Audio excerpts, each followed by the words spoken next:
Bonsoir la Côte d'Azur.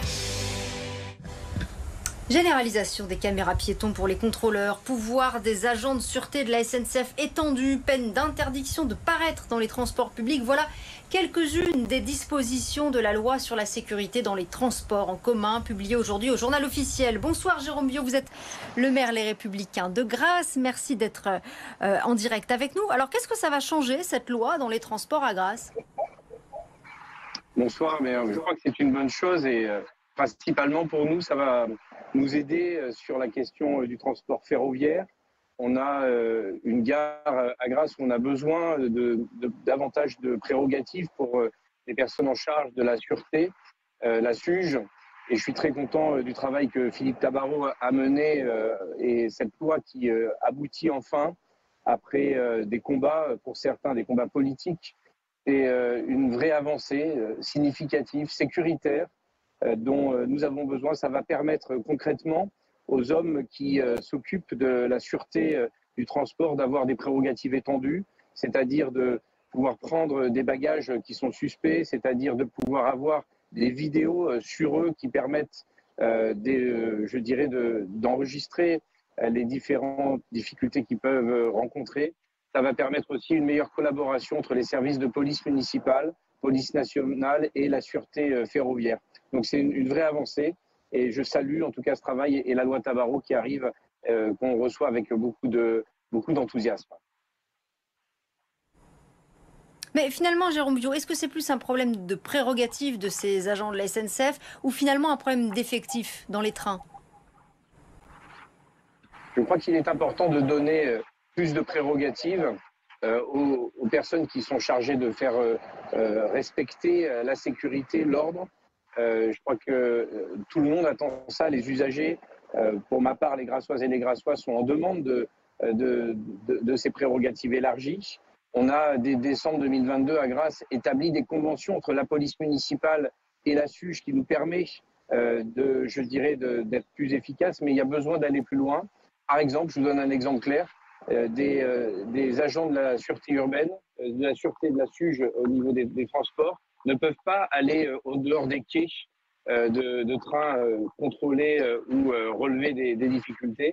Et donc ça va le permettre. Donc ces prérogatives étendues, élargies vont nous donner plus d'efficacité au quotidien. Alors néanmoins, Jérôme Biot, plusieurs dispositions de ce texte ont été censurées par le Conseil constitutionnel. Je pense à une disposition qui prévoyait que les forces de sécurité de la SNCF puissent contraindre une personne qui trouble l'ordre public à sortir d'une gare, à quitter un arrêt de bus ou un lieu de transport en commun. Ça a été censuré. Est-ce que ça va rendre la loi moins efficace ?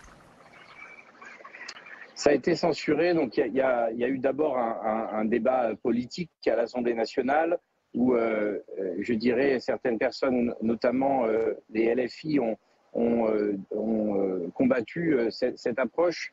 Moi, je trouve que la manière dont elle était présentée et proposée était bonne. Je l'ai soutenu, je soutiens Philippe Tabarot dans cette démarche parce que tout simplement, il est pragmatique.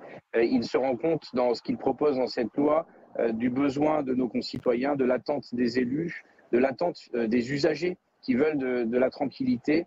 Et je ne comprends pas que des groupes politiques au plan national puissent combattre l'ordre, tout simplement, puissent combattre le fait qu'on veuille de la sécurité dans nos transports en commun.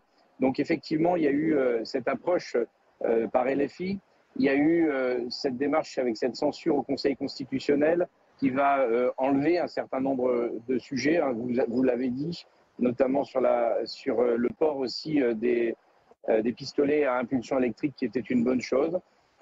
C'est pas grave, il faut la mettre en œuvre, cette loi, et c'est une bonne loi, c'est une loi qui vise à répondre à des attentes, à des besoins, et je crois que elle sera bien sûr moins efficiente qu'elle n'a été proposée à l'origine avec cette censure, mais c'est une loi qui va dans le bon sens, qui va dans le sens de l'ordre, qui va dans le sens du respect des usagers, de toutes les personnes qui veulent voyager en toute sécurité, en toute tranquillité. Vous dites qu'à l'Assemblée, Jérôme Viau, une partie de la gauche, en l'occurrence LFI, s'est opposée à certaines dispositions, comme le port de pistolets à impulsion électrique par les agents de la SNCF. Mais en même temps, c'est peut-être pas s'opposer à l'ordre, c'est peut-être aussi vouloir que ce soit des forces de l'ordre, policiers et gendarmes qualifiés pour porter ce type d'armes. Je crois que l'un n'empêche pas l'autre. C'est-à-dire qu'effectivement, on a besoin d'effectifs supplémentaires, c'est un fait.